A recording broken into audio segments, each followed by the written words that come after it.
말씀 보겠습니다. 마태복음 3장 16절에서 17절 말씀입니다. 마태복음 3장 16절에서 17절 말씀 함께 읽겠습니다. 예수께서 침례를 받으시고 곧 물에서 올라오실새 하늘이 열리고 하나님의 성령이 비둘기같이 내려 자기 위에 임하심을 보시더니 하늘로부터 소리가 있어 말씀하시되 이는 내 사랑하는 아들이요 내 기뻐하는 자라 하시니라. 아멘. 예수님께서 공생애를 시작하시는 일종의 세레머니가 되는 장면이죠.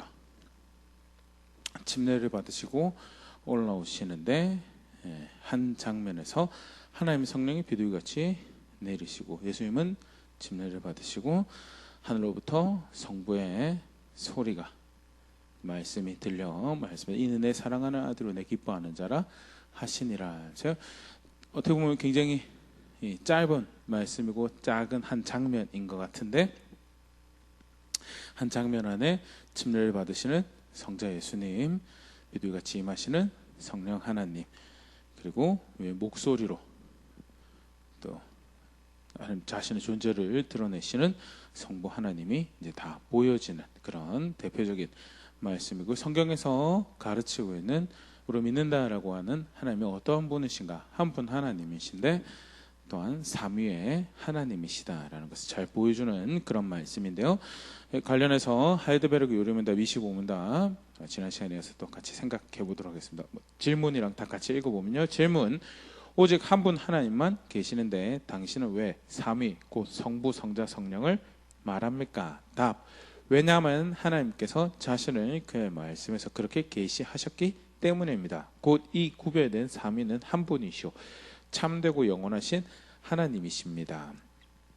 성경에서 가르치고 있는 하나님의 사실 여러 다양한 하나님을 이 모습을 가르치고 있죠. 근데 그 중요한 한 모습이죠. 삼위일체 하나님에 대해서 우리 지난 시간 유일하신 하나님이시다라고 가르친 부분에서 같이 생각을 해봤었는데요. 잠깐 복습을 같이 해보면요. 유일하신 하나님이다라는 의미가 뭐냐? 그 말은 여러 신 중에 주신인 여호와를 섬겨라라는 말이 절대 아니다는, 여호와 하나님 말고는 다른 경배의 대상이, 예배의 대상이, 기도의 대상이, 복의 근원이, 생명의 근원이 될 존재가 없다라는, 여호와 외엔 다른 신이 없다라는 그런 말씀입니다. 이사야 44장 6절 이스라엘 왕인 여호와 이스라엘의 구원자인 만군의 여호와가 이같이 말하노라. 나는 처음이요 나는 마지막이라. 나 외에 다른 신이 없느니라. 여기서 다른 신이 없다라는 말은 좀 전에 이야기 듣던 것처럼 하나님 말고 다른 신이 없다라는 거예요.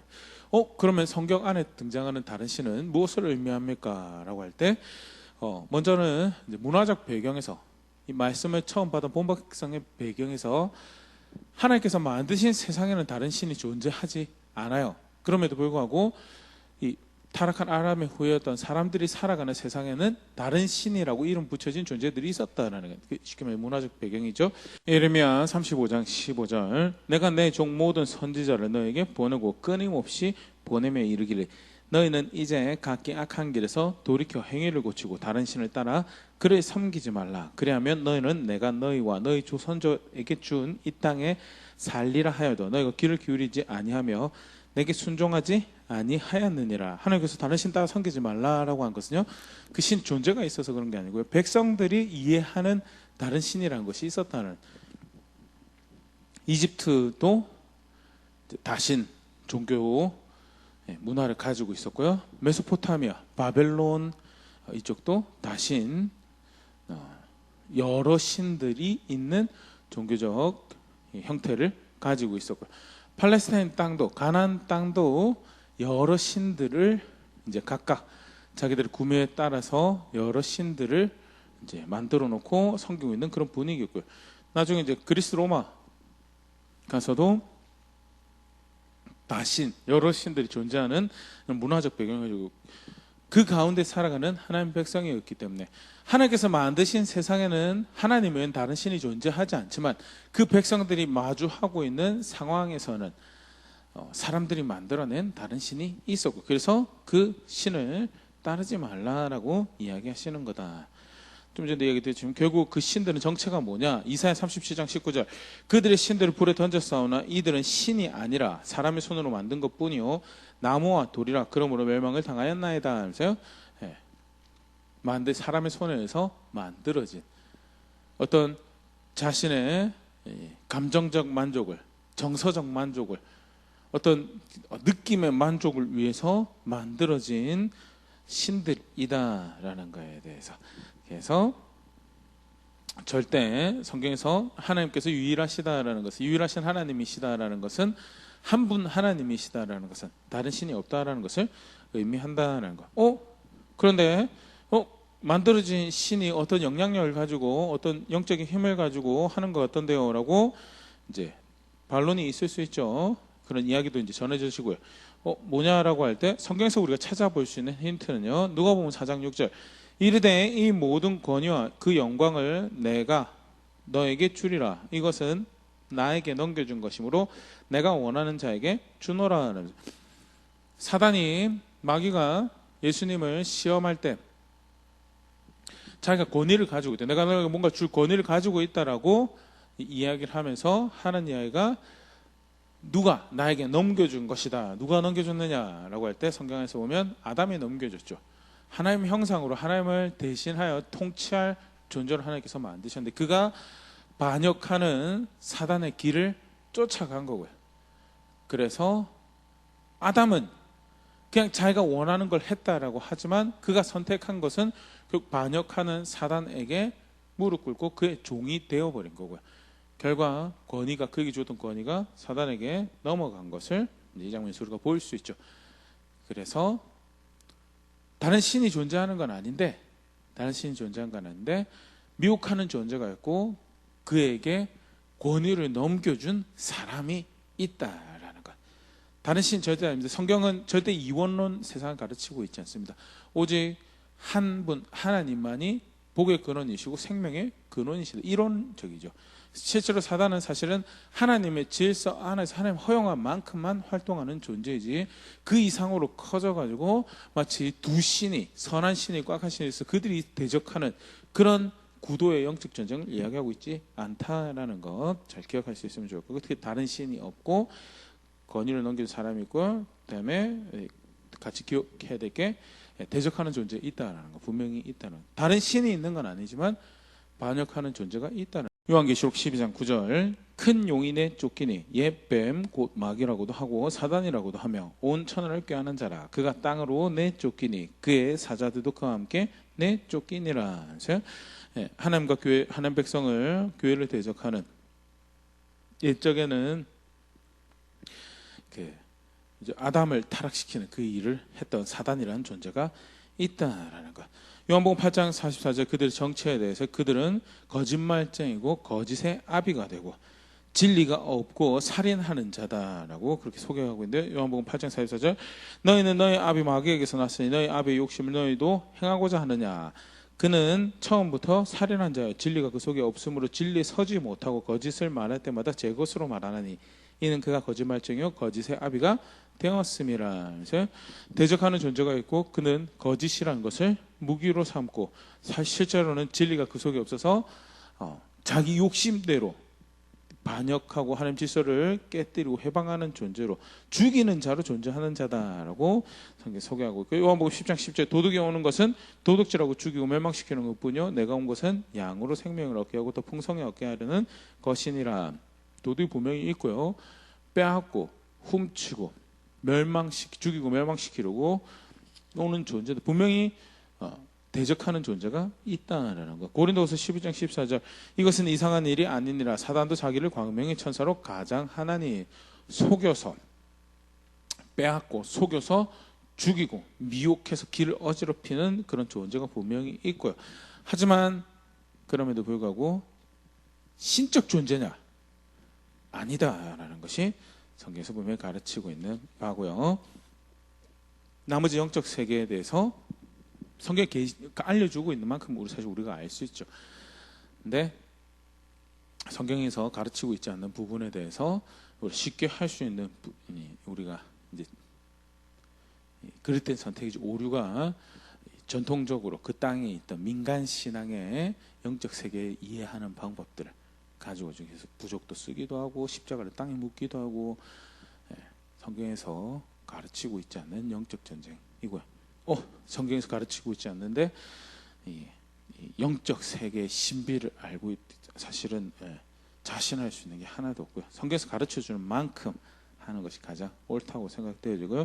사실 그것이 하나님에 대한 이해에 관련해서 굉장히 중요한, 하나님을 어떻게 이해하고 있는가에 따라서 그 하나님 성경은 영적인 것에 대한 이해도 분명히 달라지고요.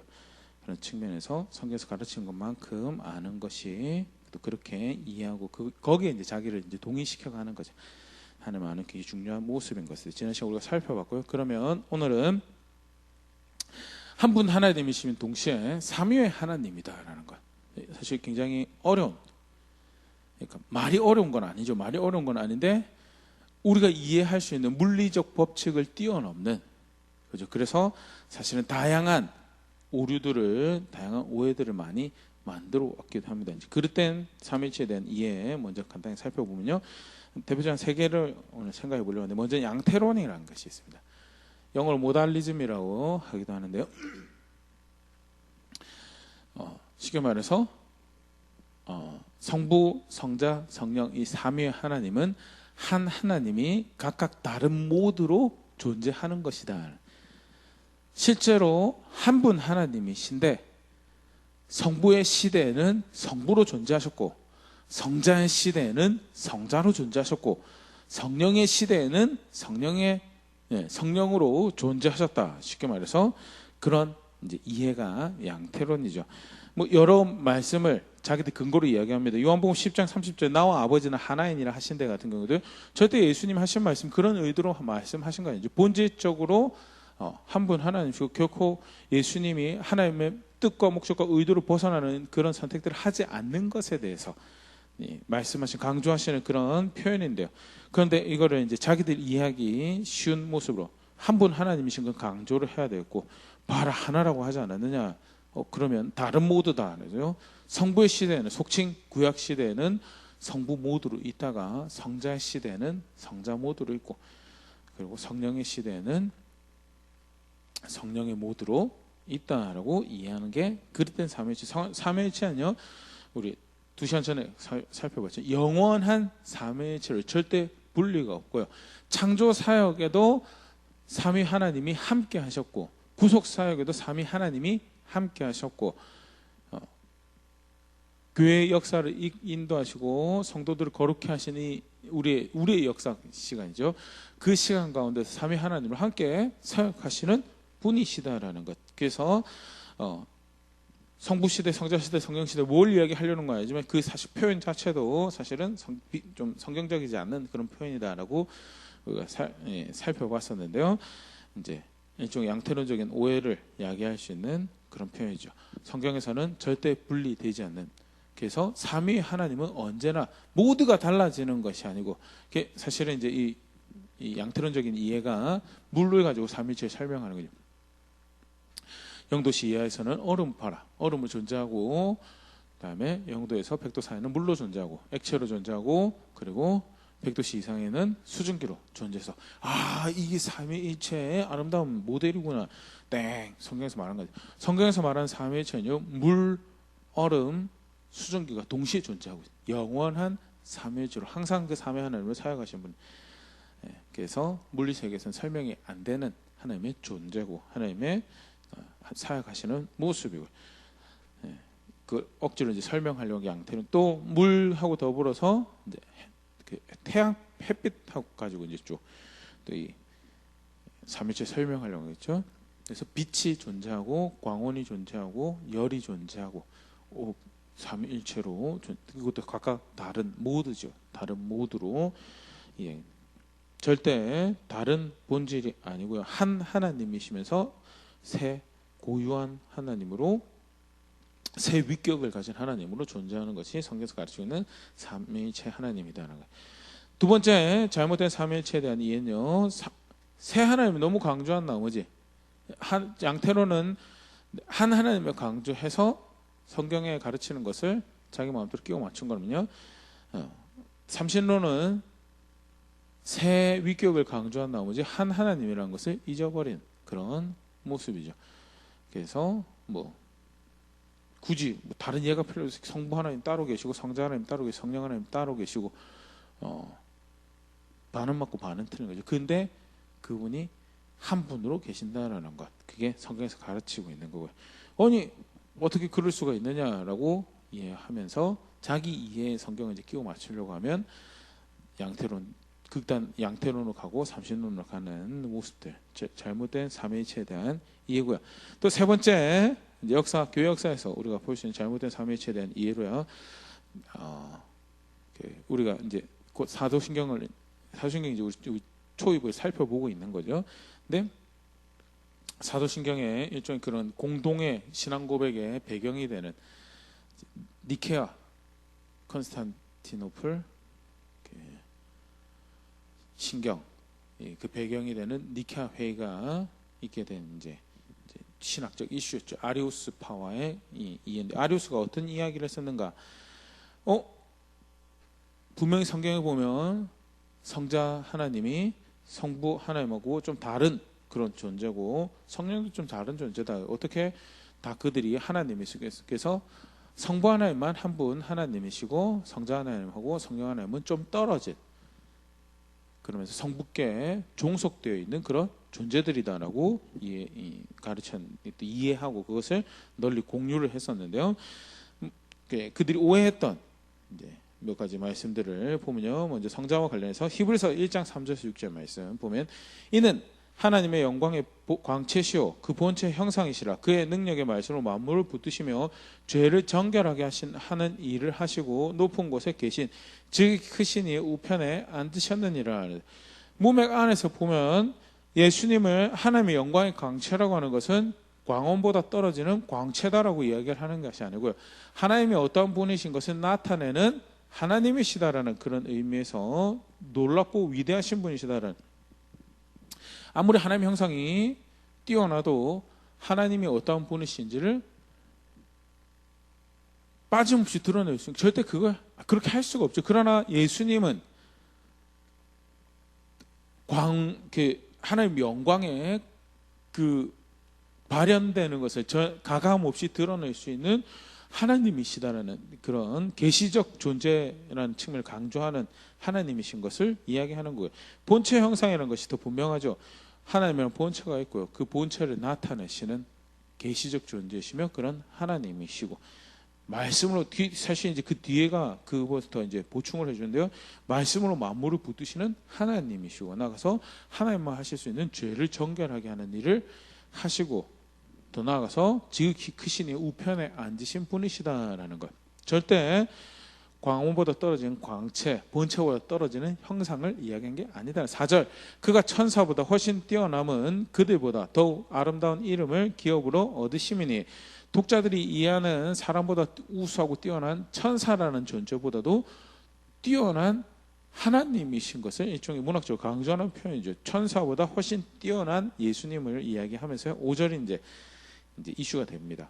하나님께서 어느 때 천사 중 누구에게 너는 내 아들이라 오늘 내가 너를 낳았다 하셨으며, 또 다시 나는 그에게 아버지가 되고 그는 내게 아들이 되리라 하셨느냐.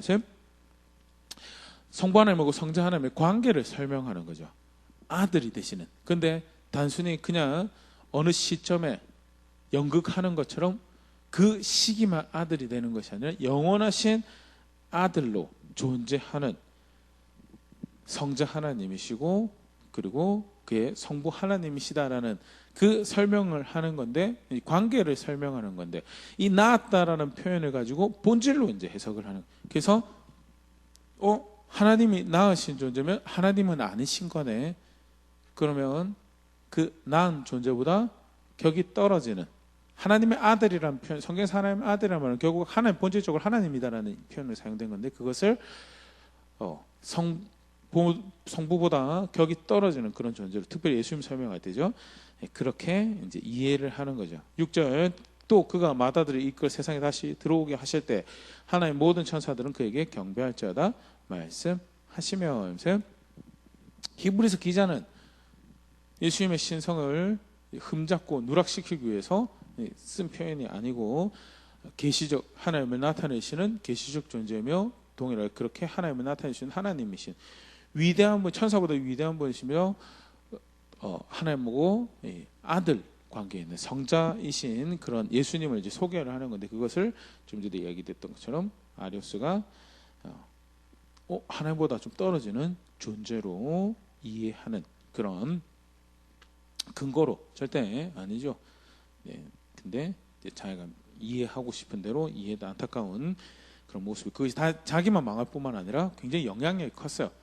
영향이 커서 콘스탄틴 대제가 와서 니케아에서 회의해가지고 결정하죠. 더 이상 이거 가지고 이슈로 삼지 말고 교회에서 받아들여질 만한 공통의 이해를 결정하자라고 이제 회의를 했던 것이 니케아 회의가 되는 건데요. 성자뿐만 아니고 성령에 대해서도 아리우스가 종속을 이야기했습니다. 요한복음 16장 7절, 그러나 내가 너에게 실상을 말하오니 내가 떠나가는 것이 너에게 유익이라. 내가 떠나가지 아니하면 보혜사가 너에게로 오시지 아니할 것이요 가면 내가 그를 너에게로 보내리니. 성자께서 성령을 보내신다라는 그런 표현이 등장을 하죠. 그것뿐만 아니라 이제 다양한 성령께서 일하시는 방식에서 하나님의 권능을 나타내고 크고 놀라운 일들을 드러내는 그런 사역들을 감당하시고, 그런 측면에서 그런데 보냄을 받았다라고 그렇게 표현되어 주고 있는 그런 측면도 존재하니까 이제 아리우스가 뭐라고 이야기를 하냐면 본질적으로 동등된 분이 아니고 보냄을 받은 신분원권 정도 되며 일종의 하나님의 영적 능력의 발현이나 권능의 표출 정도로 그렇게 이해를 하고, 실제로 사실 오늘날에도 그런 이해를 가진 그런 사람들이, 그런 단체들이 있는데요. 바로 그 다음 절만 보더라도 사실 성령께서 인격적인 분이신 것을 우리 바로 볼 수 있습니다. 8절, 그가 와서 죄에 대하여 의에 대하여 심판에 대하여 세상을 책망하시리라. 성경을 근거 삼아가지고 오히려 성경적이지 않은 이해를 만들어내는, 결국 자기 이해를 이제 구색을 맞추기 위해서 성경 구절을 이제 뽑아다 쓰는 안타까운 모습인데요. 그렇게 해서 성자의 신성을 부정하고 성령의 신성과 인격성을 부정하게 된 그런 잘못된 삼위일체에 대한 이해의 경우도 교회 안에 있었다는 것. 사실 그 외에도 삼위일체가 여러 가지 오해라 오류로 공격을 받았었는데요. 성경에서는요 분명하게 가르치고 있죠. 동일한 본질을 그리고 구별된 고유성을 가지고 있는 한 분 하나님이시면서 사회 위격의 하나님이시다라는 것. 성경에서 가르치고 있는 것이 그러하게 그렇게 받아들이는 것이 사실 굉장히 중요한 자세죠. 간단하게 이 부분 조금 더 보면요. 성부 하나님은 기본적으로 하나님 계시다라는 걸 인정하면 성부 하나님에 대해서 인정을 하니까요. 성자 하나님 어떤 분이시냐? 동일한 본질을 가지고 구별된 고유성을 가진 거, 빌립보서 2장 6절에서 8절 말씀을 잘 볼 수 있죠. 그는 근본 하나님의 본체시나 하나님과 동등됨을 취할 것으로 여기지 아니하시고, 하나님하고 본체고 동등된 분이시다라는 것, 동일한 본질을 가지고 계신 분이시다는데, 그 다음 표현이 그죠. 동등될 것을 취할 것으로 여기지 않았다. 그러면 하나님 되심을 버렸느냐? 실제로 사실은 아리우스 같은 이해를 따르면 버렸다라고 그렇게 이야기를 하는데요. 여기서 의미하는 바가 뭔지 찾아보면 오히려 자기를 비워 종의 형체를 가진 사람들과 같이 되셨고, 여기서 비웠다는 것은 하나님 되기를 비웠다는 게 아니고 구속사역에 있어서 마치 명령을 따르는 종과 같은 그런 존재가 되었음에 대해서, 그것이 이제 8절 정도 설명되어 있죠. 사람의 모양으로 나타나서 자기를 낮추시고 죽기까지 복종하셨으니 곧 십자가에 죽으심이라면서요. 구속사역에 있어서 아까 사실 성령께서도 그런 표현을 우리가 봤었는데요. 보내심을 받았다는, 성자도 보내심을 받은 존재로서 구속사역에 동일한 본질을 가지고 계시지만 구원의 사역에 있어서 보내심을 받은 존재로 사역하시면서 보내신 이의 뜻을 이루는 그런 메신저처럼 그 구속사역을 감당하셨다는 것을 성경에서 가르치고 있는 바고요. 절대 그것은 동일한 본질을 가지고 있지 않다라는 것을 의미하는 것이 아니라 오히려 우리가 구원의 주로 알고 있는 예수님께서 얼마나 겸손하신 분이신가를 예수님을 닮아간다라고 할 때 그가 믿음의 대상이고 그의 형상을 닮아가는 것이 제자도라고 할 때 우리가 얼마나 겸손해야 될지를 보여주는 대표적인 예이지 본질에서 그 존재에서 성부보다 결격이 있는 그런 존재다라는 것을 의미하는 것 절대 아니다라는 것. 동일한 하나님 본체시고 동등된 존재다라는 것. 더불어서 여기서 우리가 볼 수 있는 고유성이 있죠. 뭐냐? 십자가에 죽으신 분은 성부가 아니고 성자다라는 것. 보내신 분이 성부가 계시고 따로 계시고요. 죽기까지 복종하신 성자가 따로 계신다라는 것. 절대 우리 앞에 살펴 양태론처럼 성부가 성자로 나타나셔가지고 성부가 성자로 나타나서 성부가 십자가 못 박혀 주신 거 절대 아니다. 성부가 고난 받으신 거 절대 아니다라는 거. 단지 이제 독생자를 내어 주셨다라는 표현이 아버지가 하나밖에 없는 아들을 내어 주신다는 것 자체가 얼마나 큰 대가를 지불하고 그렇게 크게 사랑하셨는가를 보여준다는 그런 측면에서 성부께서도 희생을 감당하셨다라는 그런 이제 표현을 사용을 하는 거죠. 그가 고난을 당하셨다는 십자가를 지었다는 표현으로 사용이 절대 아니다라는 것 같이 기억할 수 있으면 좋을 것 같고요.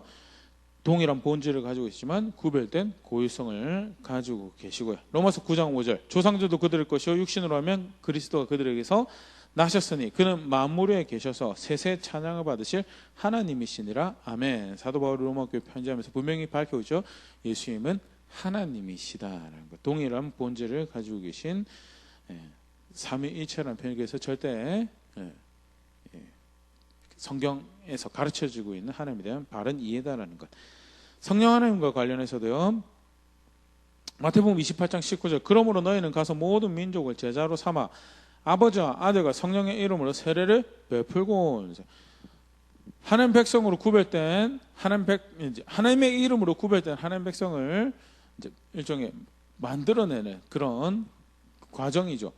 믿음의 고백을 토대로 하여서 침례라는 것. 이것이 침례가 결국 여기서 말하는 침례는 세레모니 자체도 되겠지만 또 본질적으로는 이제 신앙을 가지게 되는 예수님 그리스도를 향한 하나님을 향한 신앙을 가지게 되는 그런 모습을 의미하는 거예요. 그런데 그들을 구별하는 그렇게 그들 신앙을 가지고 그들 구별하는 모습이 뭐냐라고 할 때 아버지와 아들과 성령의 이름으로 침례를 베풀고라고 표현이 되어지고 있는 거예요.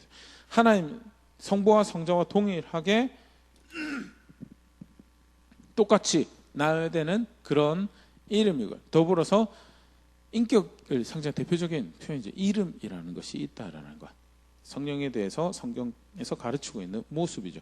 아버지 아들과 성령의 이름으로 침례를 베푸는 것이 그 하나님 백성이 된다라는 거고 성령은 그런 하나님과 동등된 분이시다라는 것.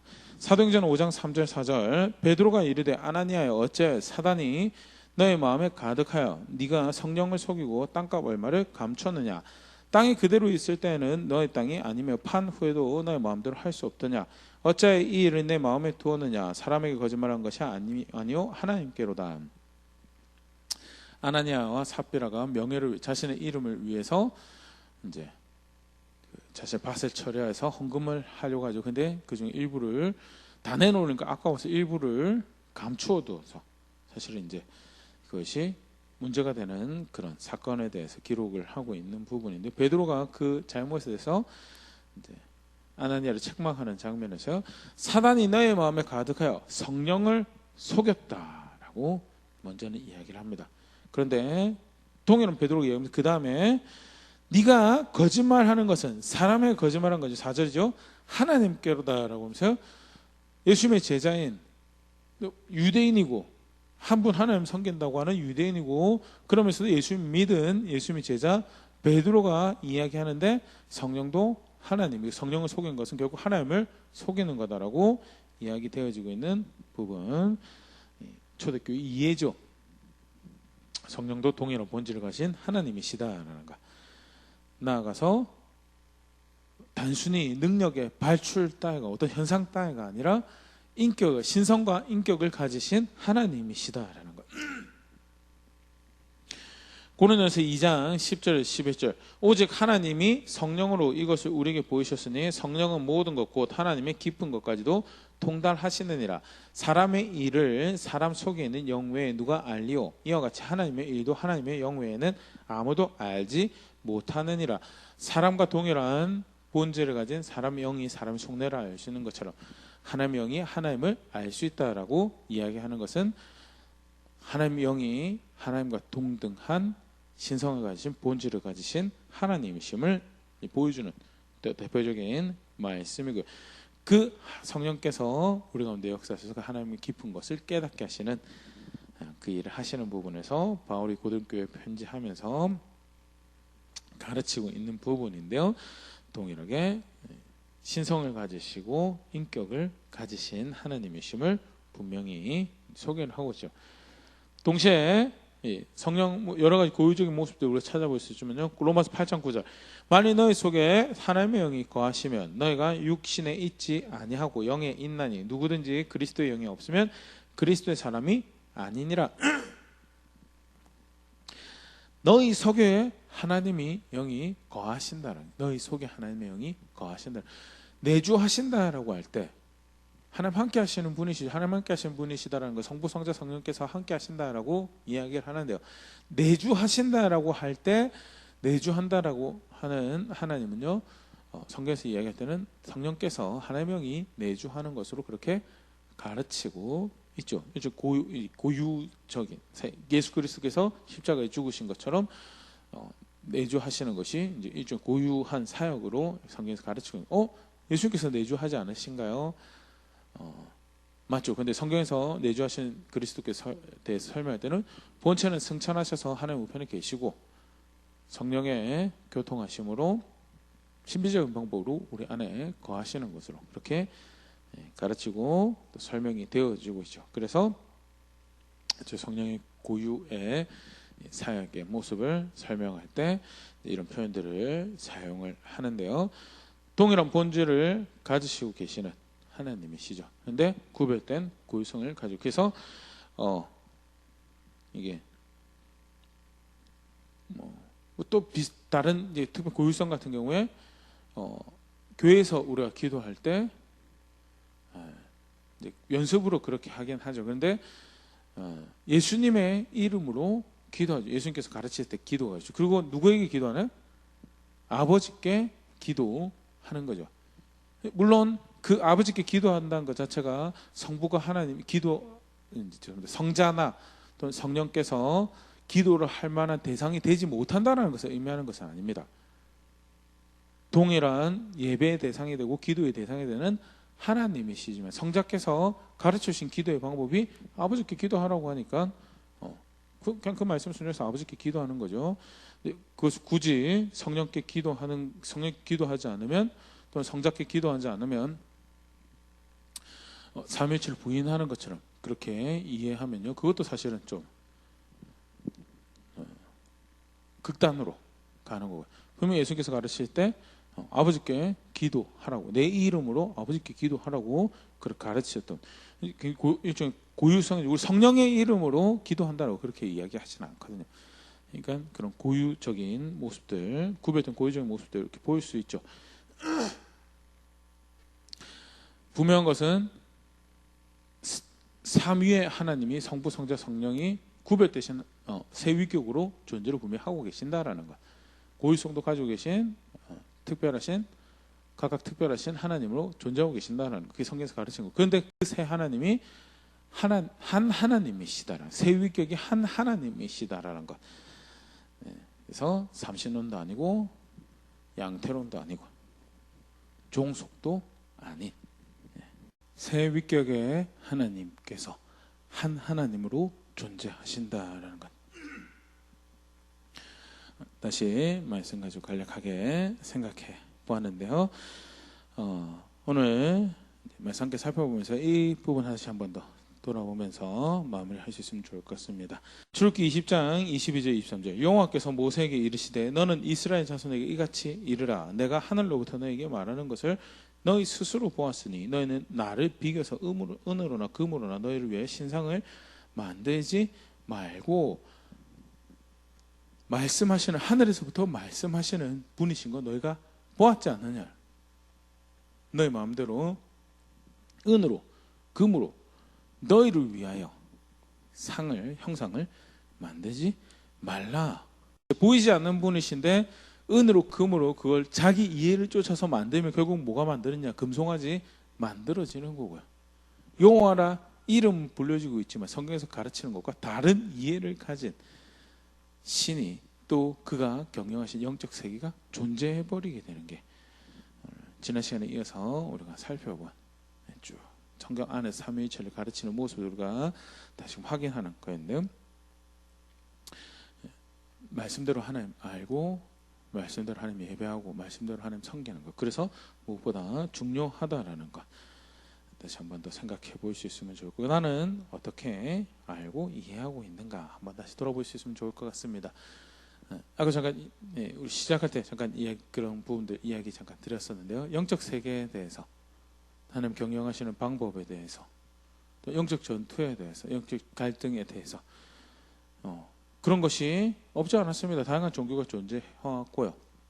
그러다 보니까 우리가 쉽게 마주하는 민간에서 또 전통에서 신을 이해하고 영을 이해하는 그런 모습들이 있죠. 또 그 갈등을 이해하는 모습들이 있죠. 근데 유일하신 한 분 하나님 섬기는 거고요. 그에게 예배하는 거고요. 그를 존중하는 거기 때문에 절대 그렇게 따라가서는 안 되는데, 나는 어떻게 이해하고 어떻게 성경 안에서 머물고 나를 동일시켜가기 위해서 노력하고 있는 그런 부분 한번 점검해 볼 수 있으면 좋을 것 같고요. 말씀하신 대로 그렇게 하나님 사랑하며 섬기는 자리에 있는, 또 그렇게 빚어져가는 자리에 있는 우리가 될 수 있으면 좋을 것 같습니다.